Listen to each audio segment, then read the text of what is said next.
cas particulier, ce n'est pas l'État qui m'attaque. Non. Ce sont les intégristes qui me condamnent à mort, qui cherchent à me tuer. Le problème, c'est que l'État ne me protège pas.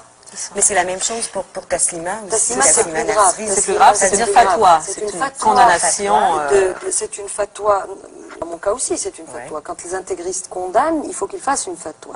La fatwa, c'est une petite opération religieuse qui rend licite, du point de vue religieux, une condamnation à mort. Politique. Donc il faut savoir que c'est une nouvelle vague de totalitarisme et de fascisme. Je crois qu'il y en a deux. Il y a deux intellectuels français, de philosophes qui l'expliquent très très bien. Il y a Bernard-Henri Lévy qui l'explique très très bien dans son dernier livre, La pureté dangereuse. Et il y a André Glucksmann qui l'explique parfaitement aussi dans des écrits. Et vous dites, le voile islamique, c'est insupportable, c'est intolérable, c'est l'équivalent des toiles jaunes qu'on apposait sur la poitrine des Juifs. Ici, comment devons-nous, nous, interpréter tout ça? Parce qu'on a un mini-débat sur le foulard. Mais vous savez, mais le voile n'est pas un signe ostentatoire de religion. Le voile, c'est un signe ostentatoire de ségrégation des femmes.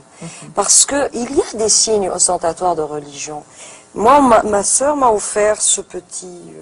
pourquoi? Parce que j'avais perdu la main de Fatma. J'avais une khamsa, on l'appelle chez nous la khamsa, ce qui symbolise la main de Fatma. Fatma, c'est qui? C'est la fille du prophète des musulmans.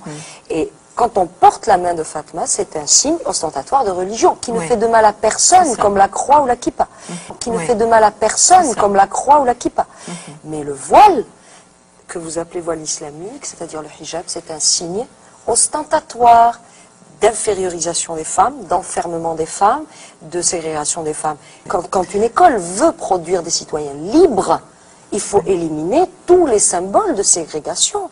Alors, parce que si on admet qu'il y ait des symboles de ségrégation contre les femmes, demain il faudra admettre des symboles de ségrégation contre les Noirs, ensuite contre les Juifs, ensuite, etc. etc. Alors écoutez, là-dessus, donc, vous rejoignez Taslima aussi. On va lire votre entrevue avec Taslima dans l'actualité pendant ces prochains jours. Daniel, merci d'être venu. Merci beaucoup, Madame Messaoudi, et bon retour à Alger. Faites très attention à vous. Oui.